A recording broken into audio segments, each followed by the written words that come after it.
I'm doing it. I said I would do it, and now I have bought a microphone so I can speak in my videos.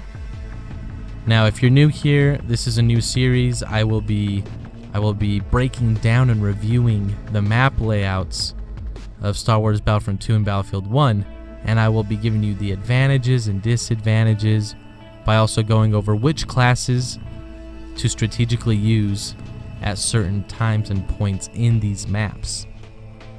Now, this is something new. Like I said, in the past I've been making montage videos where I've cut clips together, add some awesome music, try to convey a message of how fun these games and new weapons and maps can be, but I need to get more across. So I bought a microphone. I'm happy about it. It's gonna be weird getting used to, and if you hear weird noises in the back, just know I'm recording in my car. By far it's the most quiet place. I can't find a quiet room on campus where I can just go and record without somebody looking at me weird. And then, I'll get more used to this. I'll be recording at home too. I just don't want to. I'm still a little self-conscious about recording in front of my wife, so don't know why. Just a thing.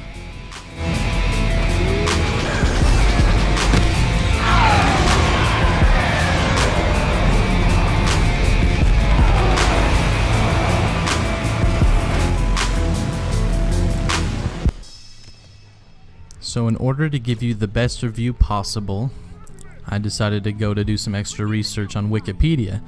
And turns out they really didn't have anything filled out yet, so I was the first one to put in what game mode was available on Starkiller Base, which at this point is, as far as my knowledge, is just Galactic Assault. There might be on Blast, but I haven't played enough to find that yet. So for Phase 1, we have two objectives, and they're either to defend or sabotage the fuel supply. Now, why would that matter? Well, the whole end goal of this map for the Resistance is to get in and by Phase 3 rescue prisoners. Now, if you're able to sabotage those fuel supply lines, then you won't have anybody on your tail chasing you per se. Now, this area of the map is a lot of fun, and generally due to two things. It is a great first phase for targeting rifles, as this may be the only part of the whole gameplay that allows you to have a long stretch of area. So use your targeting rifles at this time. You may not be able to use them in phases 2 and phase 3 of this map.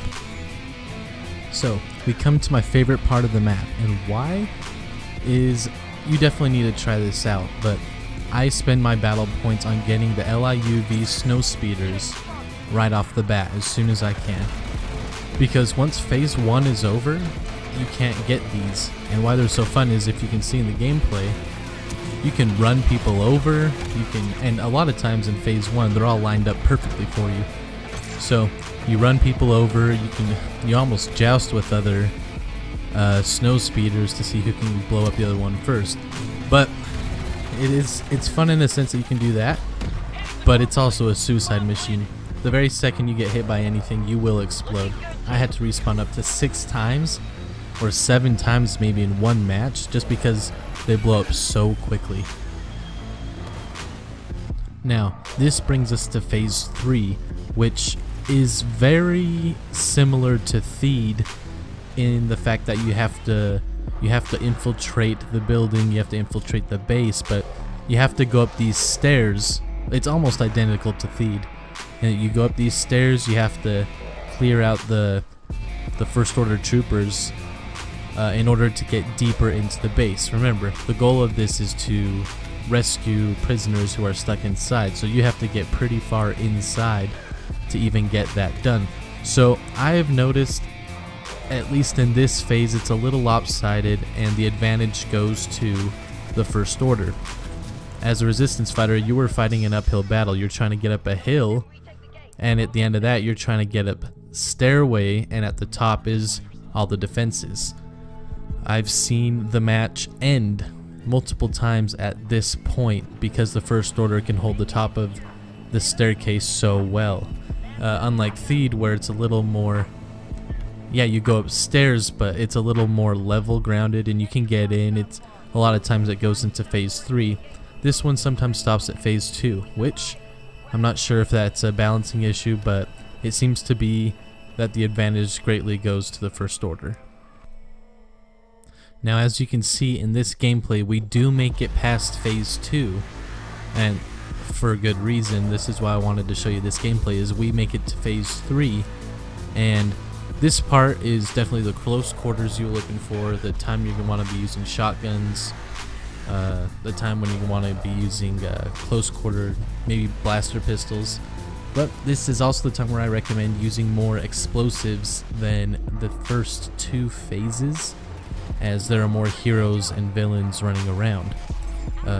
Kylo Ren seems to be a big one on this map in particular, and Darth Maul. They come through and they can just take out a whole entire hallway. So have your explosives, have your heavy, and have just about anybody but Scout, I would say, ready and available to defend your hallway as you're trying to make your way to the prisoners to release them. Well, after taking a look at phases 1, 2, and 3 and the advantages and disadvantages that come with each, I can tell that here on phase 3 there is no advantage or disadvantage for either side. Both sides have heroes and villains that are available, and so they provide the extra support they need, but it's a pretty even playing ground here at the end. Anyone can win. And so that will wrap it up, and I'm excited to see where this goes. I'm excited to do new maps and to see what we can do to master these maps as quick as possible. So, like I said at the beginning, if you're new here, consider subscribing. This will be fun, and thanks for watching.